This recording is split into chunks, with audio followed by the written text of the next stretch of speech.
Hola a todos, hola a todas, buenas. En esta presentación vamos a ver el tema que corresponde a la valoración y al manejo de heridas, principalmente de heridas de tipo simple, que es el enfoque que va a tener esta presentación en este curso. Vamos a aprender qué son las heridas, qué son las quemaduras, qué son las úlceras por presión, cómo se producen y cómo vamos a prevenirlas y cuando existen, cómo vamos a tratarlas. En esta primera presentación nos vamos a enfocar en el tema de la clasificación y la valoración de las heridas. Para comenzar a hablar acerca de las heridas, es importante que ustedes recuerden cómo se compone el órgano o el sistema más importante, más grande, perdón, del organismo humano, que es la piel. La piel tiene tres capas: la epidermis, que es la capa más externa, la dermis, que es la capa intermedia, y la hipodermis, que es la última capa donde existe mayor cantidad de tejido graso. Es importante que ustedes empiecen a considerar que cuando existe daño, habitualmente en la primera capa, que es la epidermis, lo que vamos a ver si hay pérdida de la continuidad o se genera una herida es que esta zona se ve como un rosado pálido, no se ve rojo. ¿Por qué? Porque existe una baja cantidad de vasos sanguíneos en esta zona, microvasculatura, que habitualmente no sangra. Por esta razón se observa pálido. Sin embargo, cuando se destruye la segunda capa, que es la dermis, podemos observar que el tejido se ve más enrojecido, como un rojo vivo, y esto es porque existe una alta vascularización en esta zona. Ahora, es importante mencionar que cuando existe solo daño en la dermis, cuando solo hay dermis como daño en una herida, se observa un tejido que es denominado granulatorio, y este tejido es un tejido vitalizado que favorece la reparación tisular.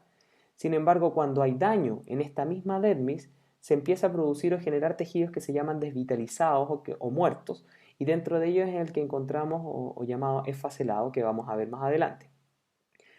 Habitualmente cuando hay problemas en la piel que tienen que ver con la oxigenación o el avance sanguíneo en la región de la piel, se empiezan a producir diferentes daños que son importantes que valoremos. Por ejemplo, cuando hay problemas de la vasculatura arterial, hay, por ejemplo, pérdida de pelo o alteraciones en las uñas, que son los primeros elementos que se observan deteriorados. ¿Qué son las heridas? Las heridas las vamos a definir como toda disrupción de las estructuras anatómicas y funcionales normales del organismo. Estas se pueden presentar tanto en la piel, que es lo que vamos a ver más habitualmente, como en otros tipos de tejidos. Es importante entonces que consideren el concepto de la pérdida de la integridad, en este caso cutánea o mucosa, o sea, se pierde la indemnidad, como le había dicho, esta capa lineal existente en relación al tejido con el que estemos trabajando.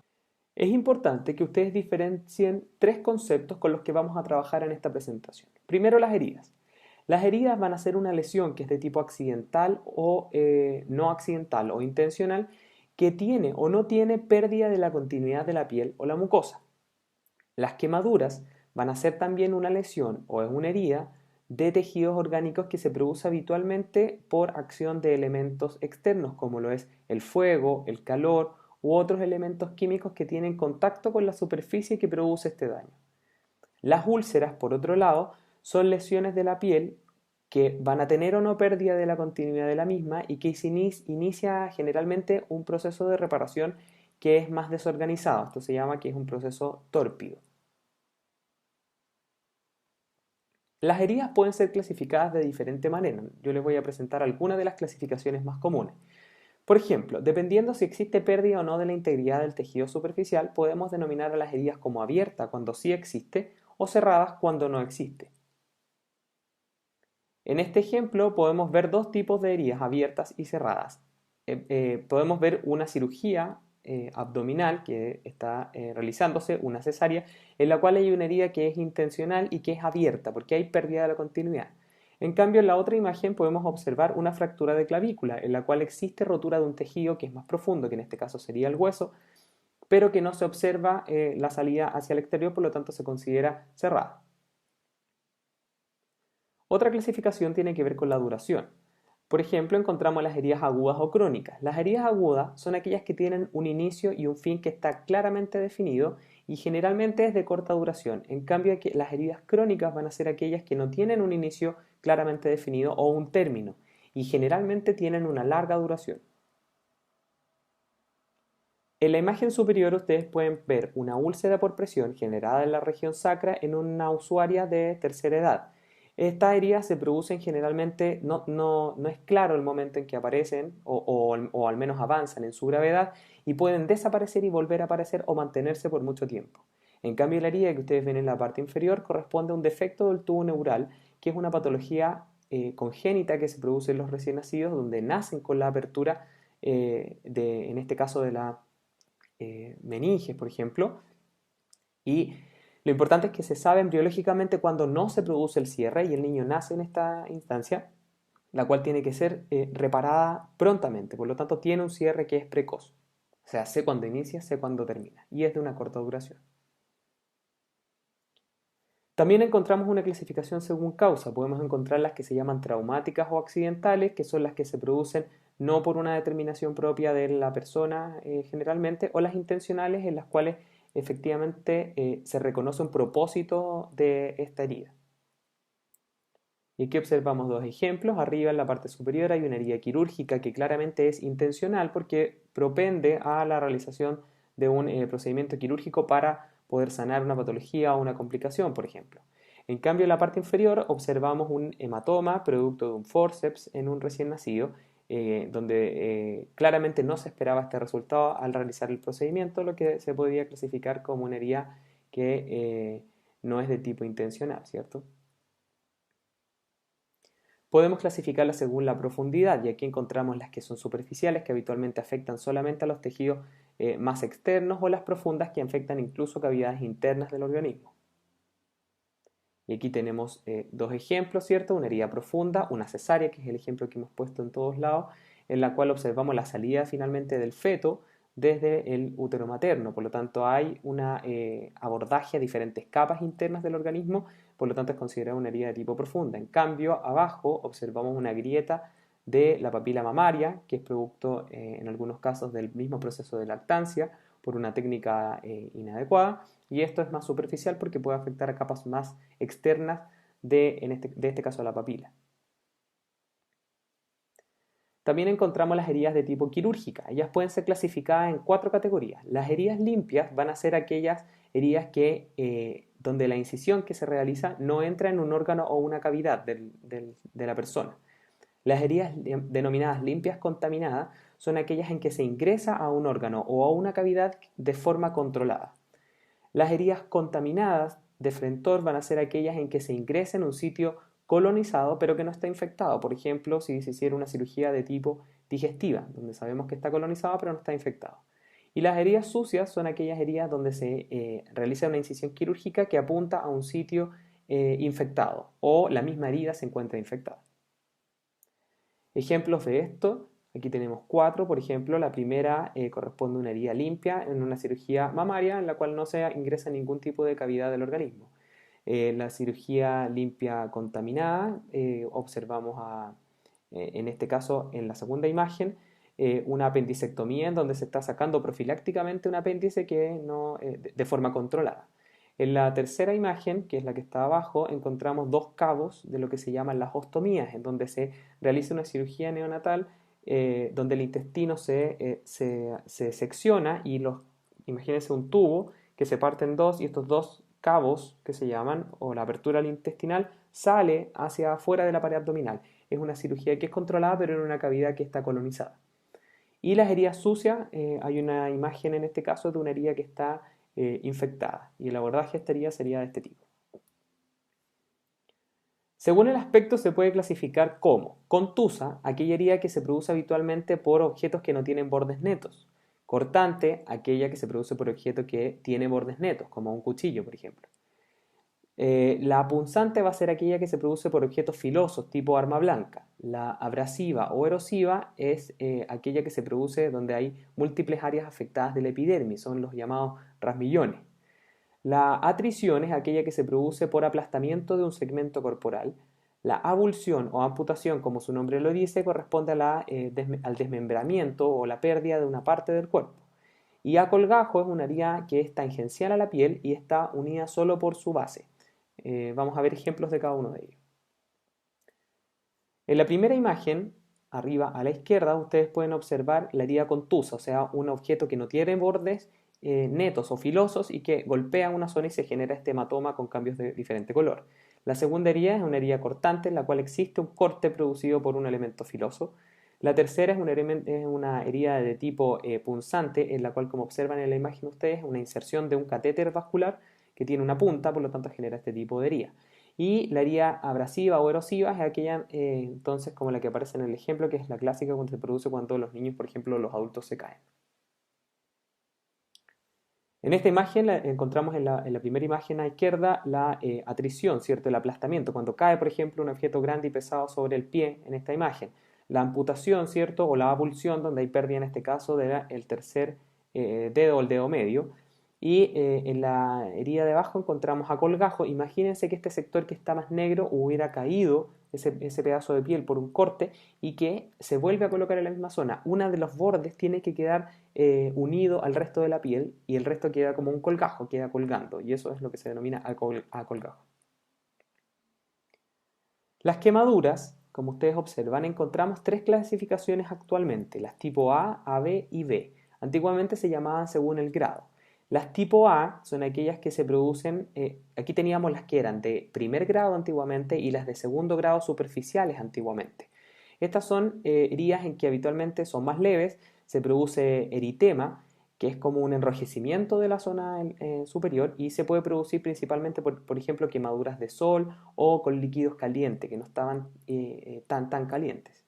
Las tipo AB son las que antiguamente se denominaban de segundo grado profunda. En este caso existe lo que se llama una escara parcial, o sea, una apertura de la región que está expuesta y generalmente se produce por una exposición corta al fuego, por ejemplo. Y aquí se observa también la presencia de la llamada ampolla, que también es denominada flictena o ámpula. Y las tipo B son aquellas que se denominaban antiguamente como heridas de tercer grado, en donde hay la llamada escara completa, una abertura completa del segmento y se produce por una exposición prolongada generalmente al fuego o a quemaduras eléctricas. Las quemaduras, si ustedes han visto en las noticias, por ejemplo, habitualmente se clasifican por el tipo, como habíamos visto, y el porcentaje de afección que existe. El porcentaje de afección depende de la zona en que está afectada. En estos diagramas podemos ver que el adulto tiene ciertas proporciones corporales y el niño o la niña tiene otras proporciones, porque obviamente, por ejemplo, la cabeza es casi un tercio del cuerpo, por lo tanto, tiene mayor porcentaje que la del adulto. Entonces, dependiendo de la zona donde se encuentre la afección, es el porcentaje que se va a determinar de quemadura. Vamos a ver ahora los tipos de úlcera por presión. Las úlceras por presión, como habíamos visto, pueden ser producidas por diferentes mecanismos. Habitualmente son aplastamientos de los tejidos blandos entre dos planos que producen finalmente falta de oxigenación y de entrega de nutrientes y esto genera finalmente la herida. ¿Cuándo se va a producir? ¿Cuánto es el tiempo que se espera? Habitualmente sobre las 2 a 4 horas se puede generar este tipo de patología o de complicación y la compresión tiene que exceder la presión capilar normal que corresponde a 32 milímetros de mercurio para generar este daño. Generalmente el tejido muscular es más sensible que la isquemia de la piel, de manera que puede necrosarse antes que se afecte la piel que los recubre. Esto quiere decir que en algunos casos no vamos a ver la rotura superficial, sino que el músculo, por ejemplo, se va a afectar primero, se va a destruir, se va a necrosar y posteriormente la herida se va a abrir para mostrarnos la exposición de esta región afectada. Esto es en los casos más graves. Los principales mecanismos productores de úlceras por presión son, bueno, como les había dicho, la presión, esta compresión directa sobre un sitio, la cizalla, que corresponde a movimientos de las diferentes capas cutáneas o incluso las que se encuentran bajo la piel, la fricción, que obviamente es cuando hay un roce de la piel con cierta superficie, o la presencia de alteraciones del microclima. Esto está habitualmente relacionado con, por ejemplo, cuando existe alta humedad.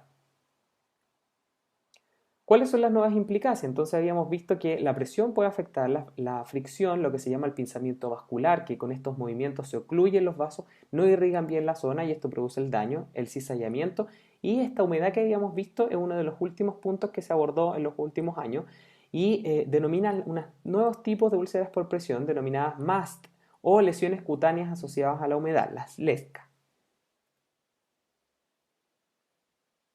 Vamos a ver en esta diapositiva de aquí en adelante los 4 tipos de úlceras por presión y cómo se diferencian en relación a la valoración cada uno de ellos. Observamos en el estadio 1 aquellas heridas o úlceras por presión, perdón, en las cuales hay la epidermis, perdón, y la dermis están afectadas pero no están destruidas. Se observa solamente una región eritematosa, hay un cambio en relación al calor o al frío que puede afectar esta zona. La consistencia generalmente es edematosa o indurada, ¿cierto? Endurecida. Hay mucha sensibilidad en la zona, puede producir dolor en algunos casos o prurito, comezón. Y la piel clara se empieza a cambiar de color y se torna en algo más enrojecido. La piel oscura, en general, de personas que tienen la piel más oscura, se ve como azulado o más morado.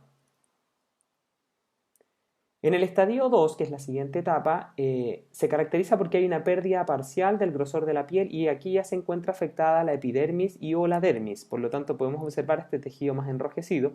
La úlcera generalmente es superficial y clínicamente tiene el aspecto de una abrasión o una vesícula o incluso como un cráter más profundo. En la estadio 3 observamos la úlcera que está ligeramente más profunda, tiene bordes más evidentes que presenta la destrucción de la capa subcutánea y esto es re importante para diferenciar la 2 con la 3 y en algunos casos puede existir incluso afecciones más allá que generen tejidos, por ejemplo, necróticos, muertos y harta exudación. Sin embargo, en general no traspasa la fascia muscular, que es uno de los aspectos más importantes. Y en las heridas tipo 4 es una úlcera que se forma un cráter que puede tener diferentes orificios llamados cavernas, o sea, son trayectos profundos, ¿cierto? O fístulas en donde hay comunicación entre diferentes cavidades, o trayectos que afectan o destruyen la musculatura e incluso hasta llegar a la estructura de sostén, que pueden ser cartílagos o el hueso. Cuando hay exposición de esto podemos encontrar también abundante exudado y necrosis de tipo tisular. ¿Qué es importante de estas 4 clasificaciones? Que no son evolutivas. Esto quiere decir que un paciente que tenga una úlcera grado 4 no va a pasar por las etapas 1 y 3 previamente o 1 y 2 previamente. Incluso la regresión también pueden saltarse de etapas entre una y otra. Las lesiones producto de la humedad, como les habíamos dicho, las vamos a clasificar según estos tipos que aparecen aquí. Primero, está la dermatitis producida a la incontinencia o dermatitis asociada a la incontinencia. Esto se produce cuando los usuarios, que pueden ser adultos, mayores, por ejemplo, o niños habitualmente, usan pañales y si se mantienen húmedos por mucho tiempo pueden producir esta dermatitis. El intértrigo o dermatitis intertriginosa es producida por el sudor. Cuando existe exudado de las heridas se produce lo que se llama la dermatitis periostomal, una inflamación de la piel que está alrededor de la lesión perilesional. La dermatitis cutánea asociada al exudado es cuando se producen exudados de procesos sistémicos como la insuficiencia cardíaca severa o el linfedema. La dermatitis periestomal se produce cuando hay efluentes de ostomías o fístulas. Las ostomías, como les había mencionado en una de las imágenes anteriores, cuando, por ejemplo, el sistema digestivo se cortan 2 cabos y estos cabos se sacan al exterior. El líquido que sale de esta cirugía, de este procedimiento, puede generar la dermatitis periestomal. Y por último encontramos la dermatitis producto de saliva o mucosidades de las fosas nasales. Bueno, hemos visto entonces el tema de la valoración de las heridas en una primera etapa y cómo se clasifica. Vamos a ver más adelante cómo utilizar bien el procesos de valoración de las heridas y diferentes diagramas para poder clasificarlas más fácilmente. Muchas gracias.